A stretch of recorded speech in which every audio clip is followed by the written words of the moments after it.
Ya, sudah Dok. Silakan Dok. Oke. Sudah muncul ya? Sudah muncul Dok. Sudah. Ya, saya juga cepat saja. Ngebut Dok ya? Iya, saya mau bahas tuh terkait dengan urusan cancer ya. Tapi kita nggak bilang mengobati kanker ya, cuma menghandle atau kalau kita berurusan dengan kanker. Ini cancer tuh kita ingat salah satu bintang apa namanya zodiak, gitu ya, zodiak yang gambarnya kepiting ini. Ya.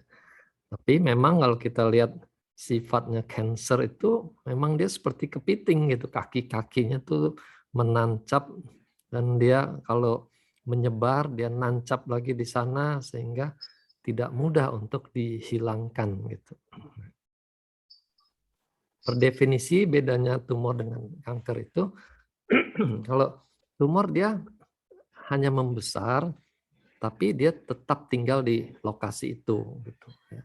Dia tidak menembus keluar. Nah, kalau kanker dia menembus keluar ya, sehingga dia bisa merambat ke jaringan di sekitarnya. Bahkan dia bisa menyebarkan ini anak sebarnya ini sampai ke tempat-tempat yang jauh gitu. Pria dan wanita jenis kankernya itu berbeda kekerapannya atau frekuensi tertingginya. Kalau kita lihat di sini, pria ini di paru-paru, gitu ya, paru-paru sama saluran napas atas itu. Ya. Nah, kenapa? Ya salahnya sendiri karena mereka merokok. Ya. Nah, wanita yang merokok juga kebagian, ya, walaupun urutannya keempat. Gitu.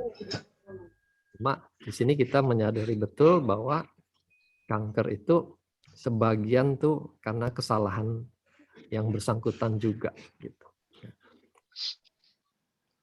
Nah, kalau pada wanita yang terkait dengan genitalia ini menonjol ya, baik di leher rahim ataupun di rahimnya sendiri atau di kanker ovari. Gitu. Penyebab kanker biasanya kita sebut tuh multifaktor karena biasanya dia nggak berdiri sendiri, campuran beberapa faktor. Ya, pertama ada faktor genetik. Sekarang sudah bisa diperiksa nih secara analisa DNA itu kalau orang membawa bibit genetik untuk kena cancer gitu ya. Tapi mesti dicek faktor-faktor variabel lainnya. Ada yang sangat potensial dia menjadi kanker. Ya, kita kenal tuh aktris ya, dia turunan cancer, orang tuanya dan bibinya tuh pada kena, kakaknya juga kena, dan diperiksa genetiknya tuh faktornya kuat untuk terkena. Jadi dia ambil tindakan drastis ya, dia lakukan operasi pengangkatan payudara sebelum dia kena. Gitu. Nah, ini menjadi pertanyaan juga di dunia medis. Betul nggak tindakan seperti itu gitu? Ya. Tapi di situ apa namanya hasil sampingan dari teknologi. Kalau kita tahu secara genetik, kita jadi berpikirannya bisa ekstrim. Gitu. Nah, genetik ini bisa berkembang kalau didukung oleh lingkungan yang tidak sehat. Jadi disinilah contoh multifaktor. Kalau dia punya turunan tapi gaya hidup lingkungannya semua bagus, mungkin dia tidak berkembang gitu ya. Nah, ini di dalam teori DNA itu disebut faktor on off-nya ya. Jadi ada switch yang bisa bikin dia on lalu berkembang atau switch yang bikin dia off dia tidak berkembang walaupun dia punya faktor keturunan. Ada juga sebagian orang tuh semuanya bagus gitu. Tidak ada riwayat turunan, lingkungannya bersih, olahraga makanannya juga dijaga tapi kena juga gitu. Nah, itu kita kelompokkan tuh orang nasib gitu ya, nggak bisa dihindari gitu. Nah, di sini saya sepintas sudah tampilkan pets kita bisa berperanan di dalam multifaktor ini. Ya. Misalnya kalau soal genetik DNA, itu X39 yang paling banyak peranannya dalam mempengaruhi kode genetik ini. Ya, dia bisa melindungi supaya yang ada bakat pun tidak berkembang menjadi penyakit. Nanti glutathione, carnosin ini punya peranan antioksidan. Nah, untuk faktor kimia yang meracuni tubuh kita ya, toksin yang kuat itu, glutathione punya peranan khusus sebagai detox di liver. Ya, liver kita itu kan bekerja menetralisir racun-racun ini. Ya. Kalau karena virus seperti kanker mulut rahim tuh karena virus papiloma, glutathione ini akan membantu meningkatkan sistem imun, menaikkan anti radikal bebasnya sehingga lebih terlindung sel kita. Ya, begitu juga ion akan menekan peradangan karena peradangan kronis itu lama-lama bisa menjadi kanker juga. Gitu. Kalau rokok ini paling banyak yang kita butuhkan. X39, YH itu sudah perlu masuk semua kalau dia perokok. Karena rokok ini sudah terkenal menimbulkan kanker yang terbukti gitu ya, tidak disangka lagi. Nah, sel kita sendiri secara normal pada waktu dia membelah diri itu ada kemungkinan terjadi mutasi di genetiknya. Dan kalau mutasinya itu mengubah sifat selnya, dia jadi kanker. Gitu. Nah, di sini kembali X39 dan carnosin tuh punya kemampuan tuh melindungi sampai level DNA-nya. Ya. Ada kesamaan dari semua cancer. Ya. Jadi di sini kan cancer apapun tuh ada faktor yang serupa. Dikaitkan dengan nutrisinya yang buruk, sembarangan makannya, tidak ada yang membangun misalnya. Lalu ada kekurangan oksigen. Kalau kita sendiri mungkin tidak akan sampai kekurangan oksigen begitu rupa, karena kita punya otomatis kalau oksigen kurang kita akan nafas lebih kuat gitu ya. Tapi di tingkat sel bisa terjadi oksigennya menjadi kurang. Ya. Ditambah lagi nanti kanker sendiri itu akan mengeluarkan racun-racun yang membuat kadar oksigen di lingkungannya makin anjlok gitu. Kenapa begitu? Karena kanker bisa tumbuh di lingkungan yang tanpa oksigen, tapi sel-sel sehat tidak bisa hidup tanpa oksigen. Jadi dengan cara begitu dia membunuh sel-sel sehat di sekelilingnya dan dia bisa lebih berkembang biak dengan bebas gitu ya. Jadi perlu sekali kecukupan oksigen. Lalu mereka temukan juga pada pasien kanker itu pH-nya tuh lebih asam. Ya. Nah, ini yang diet umumnya tuh mengupayakan pH alkalin itu salah satu untuk menetralisir efek buruk dari pH asam ini. Ya. Lalu radikal bebas sering sekali disebutkan tuh sebagai penyebab kanker. Nah, sudah dibuktikan lewat rokok tadi ya. Ditambah lagi radikal bebas di asap knalpot, asap pabrik. Plus sekarang di dalam rumah pun kita banyak menciptakan radikal bebas karena kita makin banyak menggunakan bahan-bahan kimiawi ya, yang disemprotkan, yang diwangi-wangi, yang dibakar itu menghasilkan radikal bebas. Nah, satu lagi mereka temukan kalau diukur bioenerginya orang yang menderita kanker itu lebih rendah gitu. Ya, ini bisa diukur secara fisika ya. Nah, bioenergi ini dalam TCM ini yang kita kenal sebagai Qi itu ya. Jadi semua pasien kanker pada umumnya tuh memang kita akan dapatkan tuh orangnya lebih lemah gitu ya. Ya karena Qi-nya ini turun. Jadi kita bisa melawan efek di atas tadi. Ya, kembali ya, nutrisi yang buruk kita lawan dengan memilih makanan dan minuman yang bagus, yang nutrisinya tuh dibutuhkan, yang sehat ya, bukan kalengan tapi yang masih fresh gitu. Lalu untuk oksigen kita perbanyak dengan olahraga, juga aliran darah tuh ditingkatkan dengan olahraga. Lalu kita istirahat dan tidur ini untuk meningkatkan energi level kita, dan juga waktu kita tidur itu perbaikan jaringan tuh berlangsung lebih bagus gitu. Jadi kalau kita kurang tidur, jaringan yang rusak tidak terpulihkan dengan baik, akhirnya dia jadi lebih cepat tua. Gitu, ya. Lalu relaksasi, rekreasi ini untuk bahan anti stres ya, karena stres juga akan mengeluarkan radikal bebas di dalam tubuh kita. Jadi ini semua upaya-upaya untuk menangkal kemungkinan ini. Tapi kalau kita lihat kelompoknya, makan minum ini materi. Jadi materi ini dalam TCM itu adalah yin, materi. Sementara yang 4 ini nanti berkaitan dengan energi, gitu ya. Yang itu bersifat energi. Gitu, ya. Pets kita di mana nanti kerjanya, gitu. Ya. Terutama di energi ini. Ya. Karena pets kita kan tidak ada bahan yang masuk secara transdermal. Jadi dia tidak ada yin yang masuk lewat pets itu. Dia bekerja di sistem yang energi ini. Nah, cuma pets kita nanti di dalam tubuh akan membantu sekali produksi yin ini.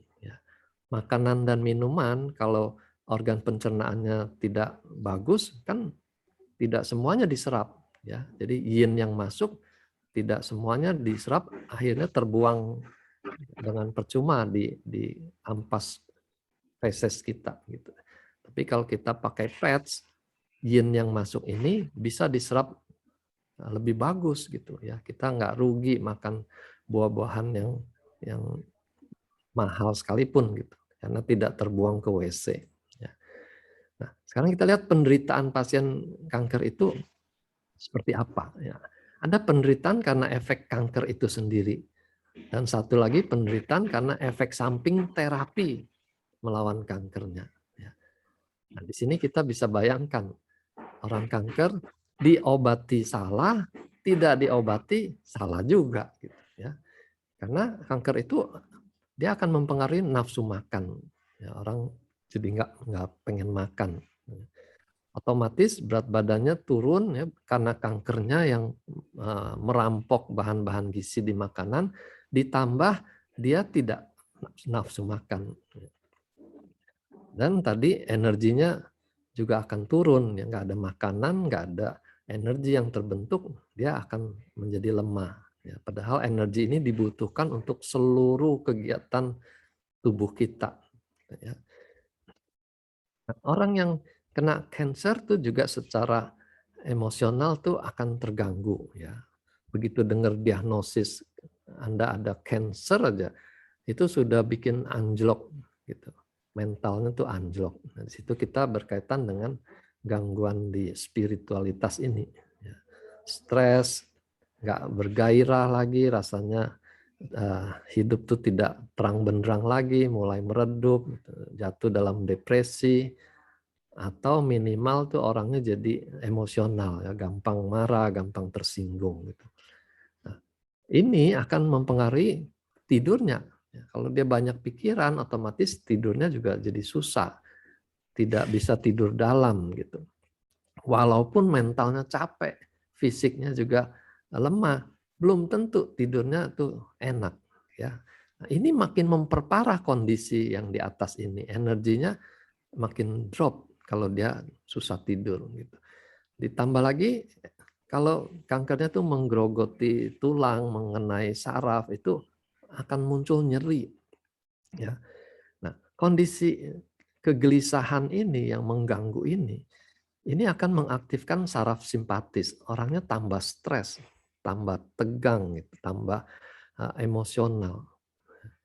Nah, di sini karena ini berlaku 24 jam, ya, gangguannya ada terus, saraf simpatisnya juga jadi terangsang terus, gitu ya. Nah, ini akan menimbulkan ketidakseimbangan yang menyolok antara simpatis dan parasimpatis. Oke.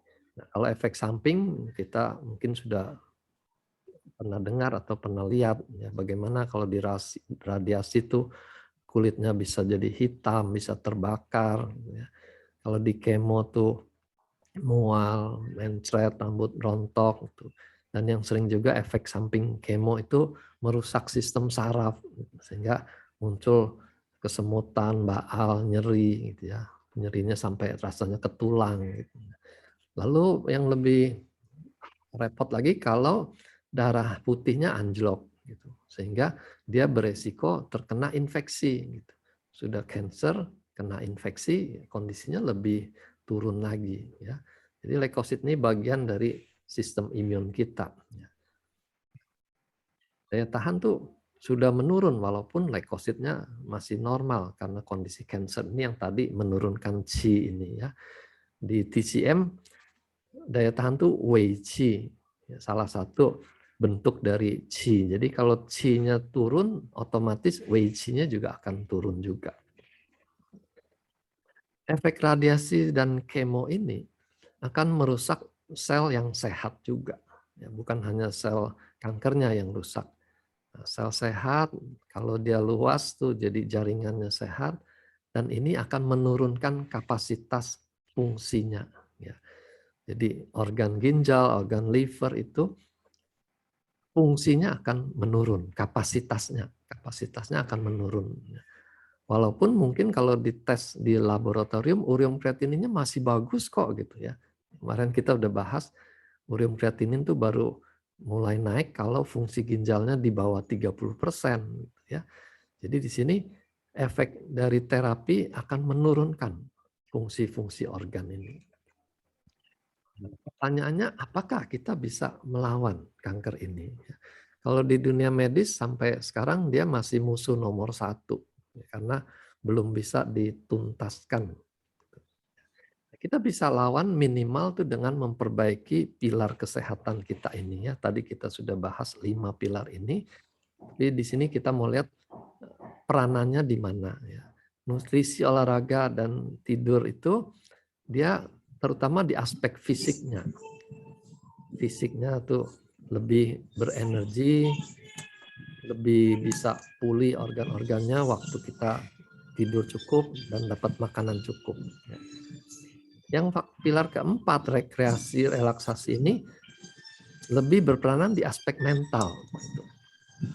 Dia bisa lebih tenang, dia bisa lebih berpikir terfokus, dia bisa mulai membangun sikap mental itu sebagai pejuang, gitu, ya, warrior. Karena banyak ditemukan orang-orang yang survive dari cancer itu adalah orang-orang yang punya mental yang kita sebut mental baja, gitu ya, tidak gampang menyerah. Ada target saya harus menang, gitu. Jadi penting sekali aspek mental ini. Pak Sony, can you quiet Cal? Cal, can you be quiet there, Cal? Ya. Pak Sony, tolong di mute tuh, Cal. You can click to mute Cal. Kel ya. There you go. Thank you. Sorry, Doc. Go ahead. Ya, kita lanjut ya. Satu lagi aspek spiritual. Nah, ini mungkin kita jarang bahas aspek spiritual karena kita kaitkan itu urusan agama gitu ya. Tapi sekarang orang-orang mulai memisahkan agama dengan spiritualitas. Gitu. Nah, yang penting di sini selain dia punya mental pejuang, warrior, gitu, dia juga perlu punya saat-saat tuh untuk rileks, tenang ya. Kalau dia berperang terus kan juga menambah stres. Nah, di sini dia perlu masuk saat teduhnya, dia mensyukuri apa yang masih ada gitu ya. Syukur saya masih bisa makan, syukur saya masih bisa tidur enak gitu. Nah, itu faktor yang penting. Ini di faktor spiritual ini. Lalu harapan, ya, kita tahu harapan itu sangat penting orang untuk survive gitu. Begitu dia putus asa, putus harap, itu langsung terjadi anjlok kondisi kesehatannya. Ya. Jadi badan kita tuh unik. Ada yang namanya sistem bunuh diri seluler gitu ya. Jadi begitu orang tuh putus harapan, sistem itu akan aktif. Gitu. Jadi semua organ tuh akan mulai anjlok juga. ya. Jadi penting sekali punya harapan. Tapi kita juga menyadari kita ini dalam peperangan. Perang itu bisa menang, bisa kalah gitu. Jadi dia juga harus siap kalau kondisinya tidak membaik, ya dia berserah gitu ya. Saya sudah usahakan, tapi kalau Tuhan berkehendak lain, saya terima. Ya, ini aspek spiritual gitu ya. Nah, jadi body mind spirit kita ini harus menyatu pada saat kita tuh menghadapi masalah cancer ini ya. Nah, saya banyak temukan misalnya saya dampingi pasien cancer mau sembuh gitu. Ya, saya tentu mau sembuh gitu. Tapi kalau lihat kondisi raut mukanya, tatapan matanya gitu, itu mentalnya bukan mental pejuang gitu. Dia sudah kalah sebelum berperang gitu. Jadi, nah I know untuk that. orang model begitu, kita upayakan bagaimana juga kemungkinannya kecil dia untuk menang. Ya. Nah, di otaknya tuh sudah kalah duluan. Gitu. Bisa nggak ya? Apa saya bisa? Gitu. Pertanyaan apa saya bisa aja tuh sudah mengalahkan. Gitu. Oke. Nah ini You kita are lihat one. metode pengobatan barat. Ini standar ya. Nomor 1 dia operasi. Karena ini sarangnya. Kecuali kanker darah, itu ceritanya beda. Jadi khusus kanker darah itu tidak sama dengan bahasan kita hari ini. Ya, ini untuk kanker-kanker jaringan padat. Ya. Sarangnya dioperasi seluas mungkin, karena ada kemungkinan dia menembus dari batas sarangnya itu. Nah, lalu radiasi, kalau diragukan operasinya bersih, mereka radiasi. Kalau sudah ada anak sebar, diberikan kemo karena nggak bisa kita radiasi semua wilayah. Ya. Itu sama saja dengan memasukkan tubuh kita ke dalam microwave jadinya gitu ya. Jadi kemo itu dilakukan untuk yang metastase. Ada terapi-terapi lain ya yang berkembang sekarang ini dan kemungkinan ke depan kita akan makin fokus di sini. Yang pertama imunoterapi. Imunoterapi itu targetnya tuh mengaktifkan sistem imun kita. Ya. Karena mereka menyadari kanker bisa berkembang itu karena sistem imun kita tuh gagal mendeteksi dia sebagai benda asing, sebagai musuh. Gitu. Jadi satpam yang keliling-keliling ini tidak mengenali dia sebagai teroris. Gitu. Jadi sekarang targetnya bagaimana supaya sistem imun kita mengenali sel kanker itu sebagai teroris, begitu dia bisa kenali itu dengan gampang nanti sistem imun tuh akan membersihkan seluruh kanker yang ada di tubuh kita ya. Nggak peduli dia stadium berapa, kalau imunoterapinya berhasil, dia bisa lawan. Yang berikutnya targeted cell therapy ya. Nah, di sini lebih dalam lagi, dia bermain di level DNA ya. Jadi mereka mengincar switch-nya itu. Bagaimana membuat switch-nya itu menjadi off sehingga kankernya tidak berkembang lebih jauh gitu ya. Ini sudah level canggih sekali gitu ya. Kalau ini sudah berkembang, maka terapi yang lain-lain ini jadi kuno nanti. Nah, satu lagi yang untuk kanker darah, mereka akan upayakan transplantasi sumsum tulang karena di situ pabriknya error. Pabrik yang bikin leukosit tuh berlebihan jadi leukemia gitu ya. Nah, sehingga terpaksa pabriknya ini diganti, personalnya ini semua diganti dengan yang sehat. Gitu. Nah, ini cara pengobatan barat. Lalu mereka menyadari kekurangan dari metode barat itu, terutama efek samping tadi. Sehingga perlu didukung dengan terapi suportif, namanya terapi pendukung.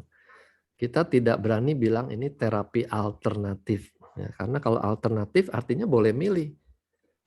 Mau cara barat atau cara alternatif. Ya.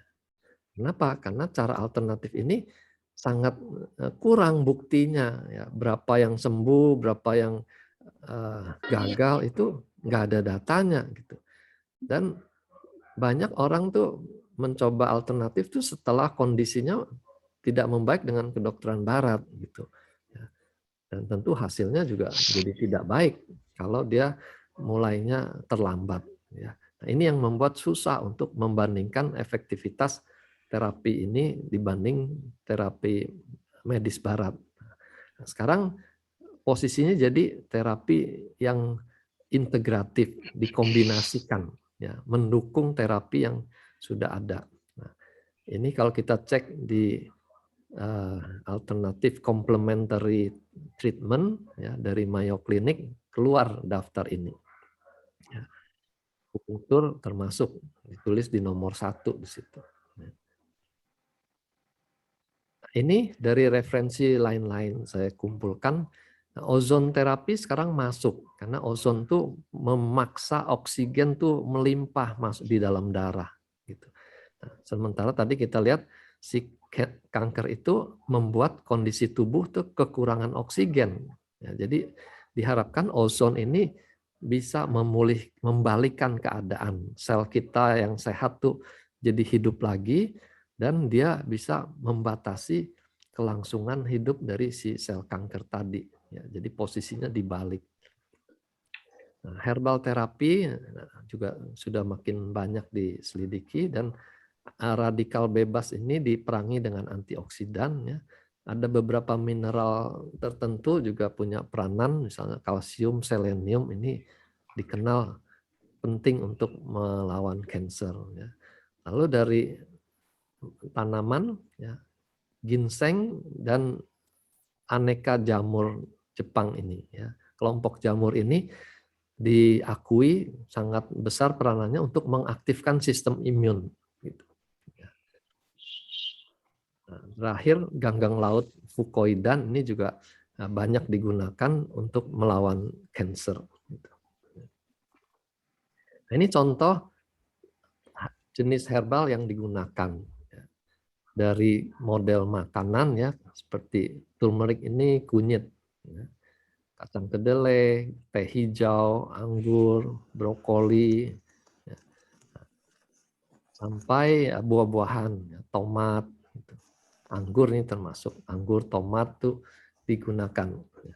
Makanan tentu lebih aman, dia bisa jumlahnya banyak dipakai terus-menerus. Ya. Tapi kalau herbal itu karena dia lebih kuat, ada batas waktunya. Sekarang pets kita di mana peranannya? Tadi pasien kanker itu low bed, energinya rendah. Jadi di sini energy enhancer sangat-sangat dibutuhkan mereka. Gitu ya. Nanti ditambah lagi penempatan titiknya. Kalau kita taruh energy enhancer-nya di sistem limpa lambung, dia akan membantu penyerapan makanannya. Ya, membantu menaikkan nafsu makannya. Jadi bisa mengatasi efek dari penyakit ataupun efek samping obat yang tadi kita sudah bahas. Ice wave untuk mengurangi nyeri, ya, sehingga dia bisa lebih enak tidurnya, bisa istirahat sejenak dari ketegangan simpatisnya, gitu ya. Nah, lalu glutathione nih anti radikal bebas, berarti dia juga wajib diberikan. Apalagi dia punya peranan yang spesifik tuh meningkatkan sistem imun juga. Gitu ya. Nah, carnosin punya kelebihan tuh dia memproteksi ya selain anti radikal bebas dia memproteksi sampai inti sel. Gitu. Jadi kita bisa menjaga sel-sel yang sehat tuh jangan bermutasi menjadi kanker gitu lewat carnosin ini. Nah, ion dia punya efek meredakan peradangan ya. Nah, kanker itu akan menimbulkan peradangan kronis. Dan kita tahu peradangan itu akan membuat aliran darah tuh bisa saling lengket satu sama lain ya. Darah merah saling lengket, darah putih juga begitu. Ya. Sehingga aliran darahnya itu makin mampet. Nah, kalau darah nggak lancar, qi juga nggak lancar. Jadi memberikan ion itu sudah membantu menekan inflamasi, memutus rantai inflamasi ini. Ditambah lagi nanti peranan dia tuh menyeimbangkan lagi simpatis parasimpatis. Ya, tadi kita lihat orang yang stres, kurang tidur, ya, ketakutan itu membuat adrenalinnya tinggi terus. Nah, ini perlu di balance lagi dengan ion ini. Gitu, ya. Lalu X39 kita perlukan untuk regenerasi sel sehat tuh cepat tergantikan supaya jangan sampai sel kankernya dengan cepat tuh mengalahkan populasi sel sehat, gitu ya. Sel sehatnya yang kita perbanyak. Jadi ini juga seperti membalikkan kondisi ozon tadi, ya seperti kerjanya ozon. Nah, lalu silent night tuh membantu tidur. Kita tahu pentingnya tidur yang berkualitas. Ya. Jadi kalau dia bilang saya nggak ada kesulitan tidur, belum tentu tidurnya berkualitas. Kita bisa tambahkan silent night untuk menolong dia. Gitu ya. Nah, pasang di mana? Kita sudah punya banyak protokol. Protokol sulit tidur ada sendiri. Ya. Nah, nanti kita perlu fokus protokol untuk efek samping dari kemo yang merusak saraf ini. Ya. Nah, ini penelitian ilmiah di bidang akupunktur. Ya. Di akupunktur modern ini tidak lagi katanya gitu ya, mereka nggak percaya dengan katanya, mereka buktikan secara saintifik benar nggak itu gitu ya. Nah, ini mereka temukan di LI4 ini kalau ditusuk PET scan di otak itu menunjukkan ada aktivitas di pusat kontrol nyeri gitu ya. Jadi LI4 sebagai analgesi ini terbukti secara PET scan. Dan juga dari aktivitas itu keluar hormon endorfin gitu ya. Endorfin ini singkatan dari morfin endogen. Nah, kita tahu morfin ini paling kuat untuk meredakan nyeri. Jadi dengan menusuk LI4 kita menambah suntikan morfin tapi dari dalam gitu ya. Nah, ini kita nggak pakai tusukan, kita pakai patch, hasilnya juga akan sama. Gitu ya. Lalu ada temuan Vogts, ini bukan temuan baru ya, ini teori klasik. Mereka hanya membuktikan bahwa benar ini bekerja. Gitu. Dia akan melancarkan qi yang stagnan. Jadi kombinasi LI4 dan LR3 melancarkan qi yang stagnan. Qi stagnan itu menimbulkan rasa nyeri, rasa tidak nyaman di tubuh kita. Jadi kalau kita tusuk 4 titik ini atau kita patch 4 titik ini, dia bisa merasa lebih nyaman karena qi-nya lebih lancar. Ya. Nah, jadi pada cancer kita tahu akan banyak sekali terjadi sumbatan di sana sini, kita butuh sekali poin ini. Lalu KI2 ini ya, dikenal sebagai titik api, tapi mereka buktikan ini benar bisa mengurangi rasa panas pada orang yang diradiasi. Ya. Juga efek samping dari obat kemo, ya, tamoxifen ini bisa berkurang dengan merangsang titik ini. Ya. Jadi teorinya rasa panas ini menimbulkan yin yang menurun, jadi terjadi yin si ginjal, dan KI ini mengurangi respon panas ini sehingga yin-nya nanti akan bertambah gitu ya. Pada meridian liver misalnya, LR5 ini titik connecting, titik low. Titik connecting ini membuat qi mengalir lebih banyak ke cabang-cabang. Jadi bukan hanya di meridian utama tapi ke cabang-cabang.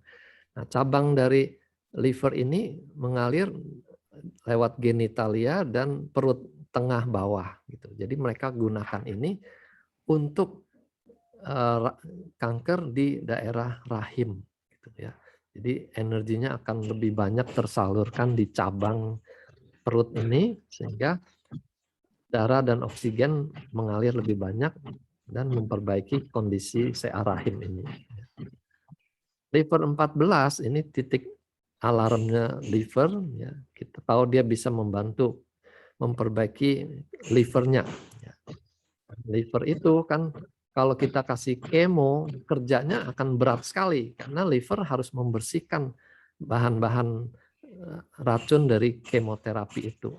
Ya, jadi kita perlu tambahkan LR14 ini melindungi liver. Nah, selain liver ternyata LR14 ini juga membantu tuh kondisi pada CA payudara. Ya, baik dia tumor ataupun CA akan terbantu dengan titik LR14 ini karena lokasinya memang di bawah puting susu. Jadi ringkasnya titik akupunktur ini mereka sadari sekarang ini bukan hanya bekerja lewat sistem saraf, tapi ditambah lagi dengan komunikasi lewat sistem lainnya ya. Sekarang mereka sadari itu jaringan kolagen itu penting sekali sebagai penghubung antara titik dengan titik ini. Ya. Nah ini yang zaman dulu akupunktur kenal sebagai meridian. Dan secara TCM selalu pandangannya itu holistik. Jadi kanker tidak dilihat tuh sebagai masalah lokal. Oh, kankernya di payudara, kankernya di liver, bukan begitu. Tapi setiap ada masalah lokal ini akan mengganggu masalah secara keseluruhan, ya, sistem yang lebih luas. Disinilah kita teringat kembali bagaimana TCM sangat menyoroti soal keseimbangan 5 elemen.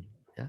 Jadi kita punya protokol balancing 5 elemen ini juga wajib diberikan pada pasien kanker, gitu, karena kita menyeimbangkan lagi ke 5 elemen dan sistem tubuh juga dibikin lebih normal lagi, gitu ya. Nah ini kalau kita soroti satu persatu gitu ya. Ini ion tadi simpatis parasimpatis ini akan dia seimbangkan. Ya. Nah, pada kondisi kanker, saraf simpatisnya yang akan dominan. Karena jantungnya bisa lebih cepat, tensi naik gitu ya. Lalu keluar hormon yang bikin orang tuh siaga terus. Ya. Adrenalinnya tuh tinggi terus, makanya dia juga sulit tidur karena adrenalinnya tinggi gitu. Lalu jadi lebih gampang marah juga gitu, karena hormon-hormon ini bekerja mempersiapkan dia untuk fight or flight gitu ya, untuk berantem. Jadi bayangkan kalau orang siap berantem sepanjang hari selama seminggu, selama sebulan gitu ya. Nah, darahnya akan jadi tidak seimbang ya. Dia akan lebih banyak mengalir ke otak dan ototnya ya, karena dia harus siaga. Akibatnya darah yang mengalir ke sistem pencernaan jadi berkurang. Ya, kita kan jumlahnya pas nggak bisa ditambah, itu siklus tertutup. Jadi kalau banyak ke otot dan ke otak, ke organ-organ pencernaannya tuh kurang. Ya nggak heran nafsu makan juga turun karena nggak siap untuk mencerna makanan. Kalau makan juga nggak bisa banyak. Ya, gitu. Nah, itu karena simpatisnya jadi lebih dominan. Nah, di sini kita lihat kalau parasimpatis dirangsang, ya, dia akan menurunkan denyut jantungnya. Jadi yang deg-degan itu akan berkurang. Gitu. Lalu dia akan mulai mengaktifkan lambung dan usus pencernaannya. Ya, juga liver akan diaktifkan. Gitu ya. Jadi dengan memberikan ion, kita membreak sirkuit ini, memberi kesempatan parasimpatis ini lebih aktif, simpatis berkurang. Gitu. Jadi kita memberi kesempatan darah mengalir ke organ-organ dan kita punya waktu untuk makan dan mencerna makanan dengan baik. Ya, nah, itu yang tidak tergambarkan kalau kita hanya sebut ion tuh bikin relaksasi gitu ya. Nah, di dalam tuh lebih banyak kejadiannya. Nah, juga dengan menekan inflamasi. Ya, ini dibuktikan dengan periksa CRP-nya. Ya. Kalau waktu periksa darah CRP-nya tinggi, CRP tinggi, tempel ion sampai CRP-nya normal. Gitu. Glutathione ini master antioksidan. Ya, ini diproduksi di liver terutama ya, di otak juga ada. Jadi kalau kita kasih kemo memberatkan livernya, fungsinya menurun, ya otomatis glutathione juga akan menurun. Nah, di sini kita sangat perlu glutathione tuh sepanjang masa gitu kalau dia mengalami cancer. Namanya master oksidan ini dia membantu daur ulang antioksidan lain. Ya, tadi kita lihat ada vitamin C, vitamin E, antioksidan dari anggur juga. Itu masa paruhnya tuh sebentar, gitu. Karena dia cepat diubah. Kalau sudah terpakai akan dibuang gitu ya. Tapi dengan adanya glutathione ini dimungkinkan masa paruhnya itu didaur ulang. Jadi dia bekerja sama dengan antioksidan yang lain-lainnya. Gitu. Lalu salah satu efek yang penting juga ini dia memulihkan kerusakan saraf akibat obat kemoterapi. Ya, ini salah satu yang mereka buktikan, obat cisplatin ini. Glutathione akan memulihkan ini, kerusakan sarafnya. Jadi kalau tanpa kekuatan glutathione, hanya obat yang ada, ya kerusakan akan jalan terus. Ya, dari kesemutan sampai jadi baal. Ya. Kalau sudah baal, permanen, ya nggak bisa balik lagi. Gitu. Ya. Lalu glutathione juga bekerja tuh sampai sel juga. Ya. Dia melindungi selnya, otomatis jaringan organ semua juga akan terlindungi kalau glutathione-nya melimpah. Ya. Nah, bagaimana peluang kesembuhannya? Ya. Kalau stadium 1-2 ini, pengobatan barat ini masih besar peluangnya untuk melawan kansernya. Ya. Makin dini, makanya disebut makin dini, makin bagus peluangnya. Masalahnya kita takut untuk diperiksa gitu. Takut malah nanti ketahuan ada kanker. Nah, itu anehnya logika kita.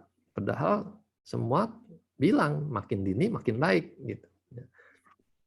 Nah, jadi kalau stadium 1 operasi bersih beres. Dia tidak khawatir muncul tambahan di samping-sampingnya gitu ya.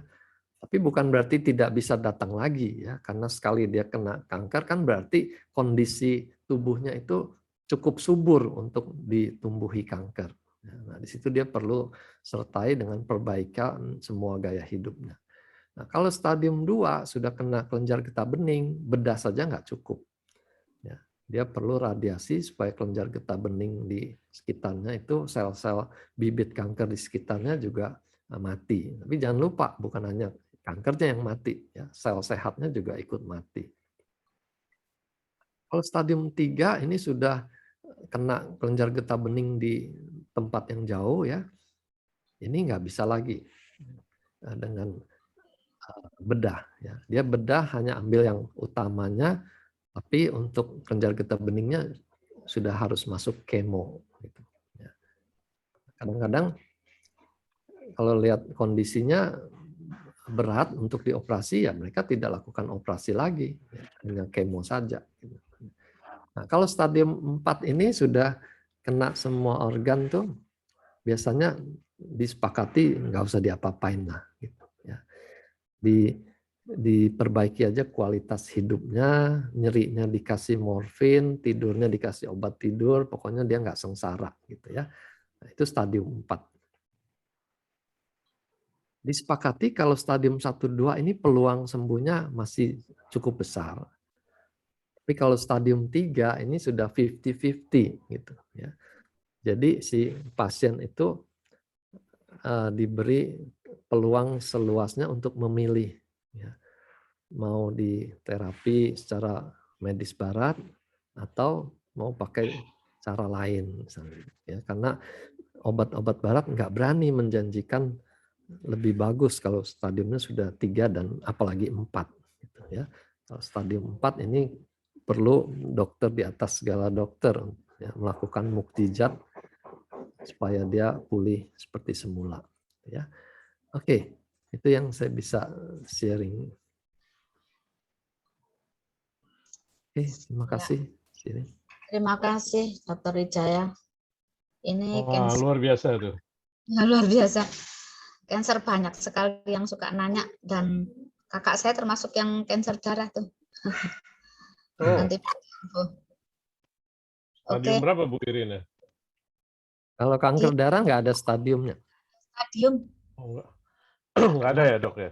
Nggak ada. Pokoknya dia berbeda sendiri. Karena darah beredar di seluruh tubuh. That's right. Makanya septicemia is so deadly, dok. Septicemia berarti Itu kan bakterinya bakteri di seluruh tubuh. Iya. Makanya. Wow. Wow, that is amazing. Ya. Kita lanjut ke ini ya, ke pertanyaan di chat ya. Ibu Faidah ya. Mohon Dr. Wijaya nasihatkan bagaimana untuk membantu seorang penyakit kanker paru-paru tahap 4. Produk apa yang melakukan dan seterusnya. Terima kasih banyak, Dok. Ya. Nah, ini yang tadi disepakati gitu ya secara sosial medik itu. Kalau sudah stadium 4 kita jangan janjikan apa-apa gitu. Karena Ya. terlalu berat. Ya. Tapi kita perbaiki kualitas hidupnya aja. Menikmati sebisa mungkin hidup yang ada ini gitu ya. Jadi pets kita sangat membantu. Jadi kalau dia sudah mulai banyak tidur, kan susah. Keluarga nggak bisa berkomunikasi lagi kalau tidur terus gitu. Nah, pets kita bisa membantu dia lebih ada jam bangunnya gitu. Ya, bisa lebih segar, bisa diajak bicara misalnya gitu. Lalu kalau dia kesakitan, kita pakai protokol nyeri sehingga hidupnya juga tidak disiksa gitu. 24 jam kesakitan tuh kita bisa blok, bisa kurangi. Itu aja sih.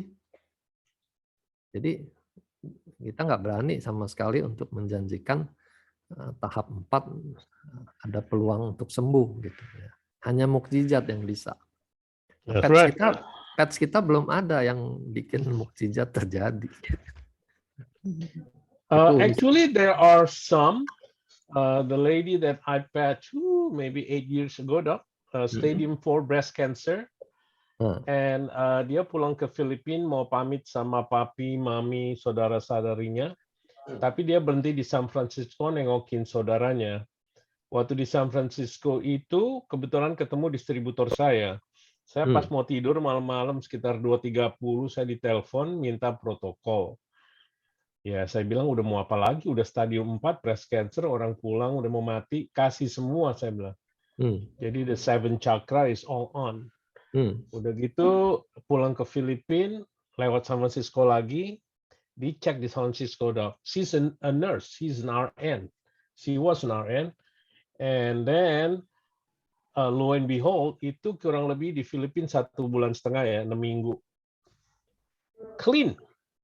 Nanti ya saya kirim testimonialnya ya. Ada tuh, orangnya masih hidup tuh sampai sekarang. Saya juga, I don't even know what I sent to her, but itu benar-benar miracle itu, Dok. Iya. Nah, itu kalau di bukunya si Andrew Weil itu dia sebut spontaneous healing gitu ya. Jadi buat orang-orang yang nggak begitu dekat dengan religiositas gitu, ya dipakai kata itu spontaneous healing ya. Karena nggak bisa dijelaskan bagaimana bisa terjadi itu ya. Secara medis nggak bisa, secara TCM juga agak sulit gitu. Tapi memang bisa terjadi. Ya, Tuhan memang sudah memberikan daya healing pada kita gitu. Cuma kapasitasnya kan ada batasnya. Nah, kalau mungkin pada saat dia pasrah ya, berserah gitu, ya terjadilah Tuhan apa yang Engkau mau, bisa saja itu malah terjadi healing gitu. Ya, I understand. Thank you, Doc. Maaf, Dr. Roy. Ya. Yes. Boleh tanya Dr. Roy yang RN tu dia sakit kanser apa ya? Breast cancer. Stadium 4. Left and right. Wow, subhanallah. These friends of mine, lung cancer, sekiranya saya beri dia sekaligus semua tu boleh ke, Dok? Tak. Well, when I was sick, waktu saya sakit, saya pakai 32 pet satu hari. Because 6 of my organ doesn't work. Kita organ ada 12 ya. 6 organ saya, kata dokter sudah dead. Sudah mati organ saya yang 6. Jadi saya tempel flower protocol di setiap organ. Jadi all my body is full of patches. 32 setiap hari. Selama hampir setahun saya begitu. Ya kita mesti sabar, mesti teliti, dan mesti tadi kayak Pak Dokter bilang kan semangat tempur mesti tinggi. Kalau dilihat mukanya aja udah menyerah, saya juga udah pengen cekek kalau yang begitu. Sekalian saya ada saya minta tolong setengah mati saudaranya, tapi saya ajak ngomong orang sakitnya udah males. Jadi ya udah saya bilang Ya udah what do you call that? Apa ada kadar? What do you call it? Ala Apalagi kadarnya. bahasa Indonesia? Ala Ala kadarnya. kadarnya. There you go. There you go. Thank you, Doc. See, that is what I mean. I don't speak Indonesian very fluently. Kadang-kadang sangkut. Okay, thank you. Terima kasih banyak, Dok. Yes. Ya. Oke, kita lanjut ya. Dari Shirley Chin. Dr. Wijaya, thank you buat sharing knowledge cancer-nya. Luar biasa mau berbagi pengetahuannya. Saya mau tanya advice wanita yang mengalami hydrosalping. Salah satu tube flopnya bengkang dan sudah 1 bulan minum antibiotiknya. Tidak ada perbaikan disarankan untuk laparoskopi. Ya. Namanya hydrosalping itu ada cairan di situ, jadi kayak ada cairan terbendung di situ. Ya. Jadi antibiotik tentu nggak ada urusannya gitu, kecuali dia ada infeksi. Gitu. Nah, antibiotik menekan infeksinya, tapi hydrosalpingnya nggak bisa. Nah, jadi makanya dokter mau ambil tindakan tuh biasanya ya disedot cairannya gitu. Tapi kalau dengan patch secara TCM tuh tumpukan cairan itu ya bagian dari si nggak lancar sama sistem limpanya mengangkut cairan kurang bagus gitu. Jadi kita kuatkan limpa lambungnya ya terutama limpanya gitu. Kemudian Dok, limpa itu spleen ya, Dok ya? Ya, spleen. Oke, got it. Spleen Chinese medicine punya spleen ya, bukan Western punya spleen. Lalu di bagian yang hydrosalping itu ya kita bisa berikan flower protocol di situ, gitu. Melancarkan energinya. Ya. Nah, kalau nggak berkurang juga ya lakukanlah laparoskopi, disedot cairannya. Dok, what do you mean by ada Western, ada Indo, ada akupunktur spleen itu gimana? Bedanya di mana, Dok? Bedanya kalau Western punya spleen itu dia hanya mengurus darah merah, ya dibersihkan, dihancurkan yang darah tua, diambil bahannya untuk bikin darah baru gitu. Dia tidak terkait untuk digestif gitu. Tapi kalau spleennya di Chinese medicine itu justru diutamakan fungsi digestifnya. Gitu. Nah, makanya sekarang mereka mulai memasukkan pankreas sebagai bagian dari limpa itu, sehingga istilahnya itu limpa pankreas sekarang. Ya. Kalau Western splenectomy, dioperasi, dibuang limpanya, orang nggak ada masalah apa-apa gitu, dia tetap hidup normal. Tapi kalau pankreas dibuang, dia nggak menghasilkan enzim untuk mencerna protein, karbohidrat, lemak, ya bagaimana dia bisa hidup normal gitu. Biasanya kalau spleen-nya nggak ada itu kan immune system-nya drop tremendously ya, Dok? Nggak begitu sih. Dia emang pengaruh, tapi kita punya sistem imun tidak terletak hanya di spleen. Di usus malah sekarang disoroti usus peranannya besar untuk imun system. Karena di situ bakteri yang masuk lewat saluran cerna itu akan membangkitkan antibodi yang macam-macam gitu. Iya. Antioxidant is in your guts, ya. Jadi probiotik itu kerjanya kan di usus, bukan di limpa. Right, correct, Doctor, correct. Itu, Dok, ya, ada satu masalah ya. Ini based on my experience ya, Dok. Every time I work with somebody who have negative ion, waktu minggu lalu kan dokter bicara mengenai negative ion ya. Tadi saya ketemu orang yang di tidurnya pakai biomed, celana dalam, kutang, BH, baju, selimut, semuanya full. Kenapa patch tidak ada reaksi? Saya pas tanya, lu pakai itu semua, rupanya pantas patch-nya nggak bereaksi. Karena saya pernah juga ya di San Diego, saya diundang untuk bicara, tapi saya nggak tahu kalau saya masuk sarang singa, karena itu ada 30 orang, semuanya itu adalah distributor Neville. Neville itu kan negative ion clothing, right? Yang deterjennya aja $50 sekotak kecil ya. Waktu saya nge-patch kurang lebih 7 orang, tidak ada satupun yang pain-nya drop. Saya jadi bingung, loh, ini gue salah di mana ya? Hmm. Ngobrol punya ngobrol, teman saya kasih satu bahan pembicaraan, saya lihat di meja salah satu orang itu ada makalahnya Neville. Saya baca, oh ini, this must be it. Terus saya bilang sama 7 orang yang saya patch, coba kamu kamar mandi dulu, kamu buka dah semuanya pakaian yang Neville. Nanti kembali saya patch. 7-7-nya all the pain gone. Itu bagaimana tuh dok? Nerangin secara kedokterannya dok. Itu enggak secara kedokteran, itu lebih ke bioelektriknya itu. Jadi kelistrikan tubuhnya, kalau dia dipengaruhi total oleh satu medan energi kan tentu akan menghalangi medan energi yang lainnya gitu.